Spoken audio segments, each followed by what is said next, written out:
नमस्कार प्यारे साथियों, अभी मैंने आपका उपसर्ग टॉपिक पढ़ा है और लीजिए अब हम प्रैक्टिस करते हैं। मैंने अभी आपको उपसर्ग में पहला क्वेश्चन कराया था, अधिकारी में उपसर्ग कौन सा है। क्या अधि मैंने आपको बताया था शुरू का अक्षर देखना है क्योंकि शुरू में आते हैं, अधि है ना, तो अधि में ए ये बिल्कुल नहीं होगा। अधिकारी अधि में जुड़ गई तो बन रहा है, तो अधिक आएगा इसका आंसर नंबर बी। ना तो रे आएगा न ए आएगा। यूपी ट्रिपल एससी वीडियो में सेकंड शिफ्ट में 2018 क्वेश्चन है, देखो कितना आसानी से हमने हल कर दिया। ठीक है, चलिए प्रैक्टिस का दूसरा क्वेश्चन हम देखते हैं। निम्नलिखित में से किस शब्द में ए उपसर्ग नहीं लगा है। नहीं लगा वाला जो क्वेश्चन मैंने आपको पढ़ाया था जिसका अर्थ नहीं होगा, जैसे ए कथ कथ ए कथ, क्या ये होगा? बिल्कुल नहीं होगा। अभेद, बिल्कुल इसमें भी उपसर्ग लगा है, इसमें भी। अचूक, ये भी आपका उपसर्ग से जुड़ा है। अनुज, इसमें ऊ की मात्रा आ गई तो ये नहीं होगा। ठीक है, डी आंसर आएगा, बिल्कुल राइट, डी आंसर है। अच्छा, चौथा क्वेश्चन है इसमें, निम्नलिखित में से किस शब्द में नी प्रत्यय नहीं लगा है। यानी कहने का मतलब है इसमें नी प्रत्यय नहीं लगा है। तो आप ये देखिए, शेरनी, शेर, भाई शेर का अर्थ होता है जंगल का राजा होता है, आप इस प्रकार समझ सकते हैं। तो इसमें नी प्रत्यय लगा है। मोरनी, बिल्कुल मोर, बिल्कुल आपको पता है मोर नाचता है, मोर का अपना एक अर्थ है, मोर खुद में अपना एक शब्द है। कूट, भाई कुछ भी हम कूटते हैं तो कूट भी एक शब्द है, लेकिन नोक एक शब्द नहीं है। नोक, इसमें क्या आ गया आपका? नोक आ गया, नोक आ गया, तो नोक एक शब्द नहीं है, तो इसलिए इसका आंसर सी नौकरानी होगा। इस प्रकार ये भी वीडियो का है एग्जाम, ये भी हमने बड़ी आसानी से करेक्ट कर दिया। चलिए पांचवा क्वेश्चन आपका है, उपसर्ग व शब्दांश है। उपसर्ग मैंने आपको बताया था, जो उपसर्ग होते हैं वो सबसे शुरू में आते हैं, है ना। किसी शब्द के बाद में जुड़ता है, बिल्कुल नहीं जुड़ेगा। किसी शब्द के मध्य में जुड़ता है, बिल्कुल नहीं जुड़ेगा। किसी शब्द के आगे जुड़ता है, बिल्कुल। किसी शब्द के कहीं भी जुड़ता है, बिल्कुल। C answer is the right video का।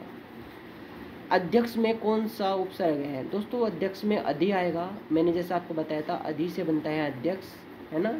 अध नहीं आएगा, अध नहीं आएगा, अध नहीं आएगा। संग्राम में कौन सा उपसर्ग है बताइए?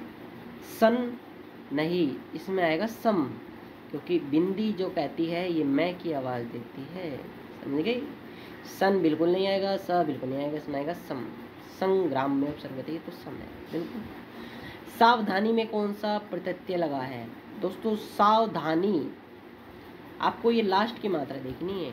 अगर मैं आपको समझाने की कोशिश करूं तो आप थोड़ा यहाँ पे समझिए। यहाँ पे नी, ये नी किस बात का प्रतीक है? तो ये ई का प्रतीक है, और आपको ईस में दिया गया है, तो इसका आंसर सी होगा, सावधानी। समझ गए ना आप लोग? ठीक है। अच्छा मुझे ये बताइए, जिंदगी में कौन सा प्रत्यय है? अब देखो जिंदगी, इसमें जिंदगी है। मैं आपको यहाँ पे समझाने की कोशिश करूँ दोस्तों, जिंदगी, आप इस बात को समझिए, इसमें बाद में क्या आ रहा है? हमने ई सुना था, लेकिन ई के साथ द भी तो आ रहा है, और जब द आ रहा है तो दगी बन जाएगा, जिंदगी। C answer is the right answer, है ना। कितने आसानी से आप इन क्वेश्चन को हल कर पा रहे हैं। चलिए अब इसमें बताइएगा आप, इसमें पूछ रहा है हमें अपशब्द नहीं बोलना चाहिए, व्याकरण की दृष्टि से रेखांकित शब्द क्या है?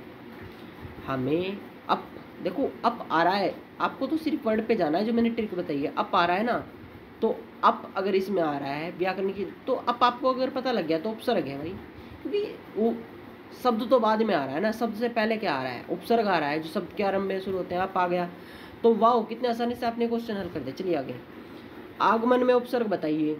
आ है इसमें आंसर, लीजिए क्या है? आ है, हो गया ना बड़ी आसानी से।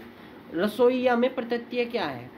दोस्तों प्रत्यय जो शब्द के बाद में आते हैं, या है इसका, देखो हो गया ना, या आ गया ना, देखो या, ये बाद में पढ़ाऊंगा, इसकी प्रैक्टिस अभी मत कीजिए, अभी हम ओनली उपसर्ग की कर रहे हैं। तो मैं आपको बता रहा हूँ कितने आसानी से हम क्वेश्चन हल कर पाएंगे। अंतर्देय में उपसर्ग बताइए। वन रक्षक में पूछा गया था यूपी ट्रिपल एससी 2018 में। उपसर्ग बताइए। अतीन्द्रिय, दोस्तों अतीन्द्रिय में हमें ये देखना है शुरू में क्या आया है? अति आया है, अतीन्द्रिय। ये क्वेश्चन इस प्रकार था, ये पूछ रहा है आपका अतीन्द्रिय, अतीन्द्रिय पूछ रहा है ना, तो अति आएगा, इसका अति आएगा, देख लेना, अति है ना, बिल्कुल राइट। धातु के अंत में जोड़े जाने वाला प्रत्यय है। दोस्तों धातु के अंत में जोड़ा जाएगा तो ये कर्तृत्य प्रत्यय होगा, क्योंकि यही धातु वाले होते हैं। बै उपसर्ग किस में है? बिल्कुल बढ़िया क्वेश्चन है। बै उपसर्ग आता है आपका बदबू, बद, दबू, दबू, दबू तो कुछ होता ही नहीं, बिल्कुल नहीं आएगा। बदनाम, बदनाम, दनम, दनाम, दनाम का तो कुछ होता ही नहीं। बदौलत, दौलत, दौलत का अर्थ होता है। दहजमी, दहजमी का कोई अर्थ नहीं होता, बदौलत आएगा, बिल्कुल आएगा। दुकाल में कौन सी उपसर्ग है? दुकाल, धू, धू, धू आ रहा है शुरू में, तो धू अगर शब्द है तो हिंदी का होगा, ना उर्दू का हो ना फारसी ना अरबी, है ना। चलिए दोस्तों, ये प्रैक्टिस मैंने जैसे आपकी कराई, ऐसी मैं पीडीएफ से आपको और क्वेश्चन की प्रैक्टिस कराऊंगा। तो बहुत अच्छा आपका ये वीडियो देख लेना पहले आप मेरी, उसके बाद प्रैक्टिस करना, बहुत अच्छी तरीके से आप कर पाओगे। धन्यवाद।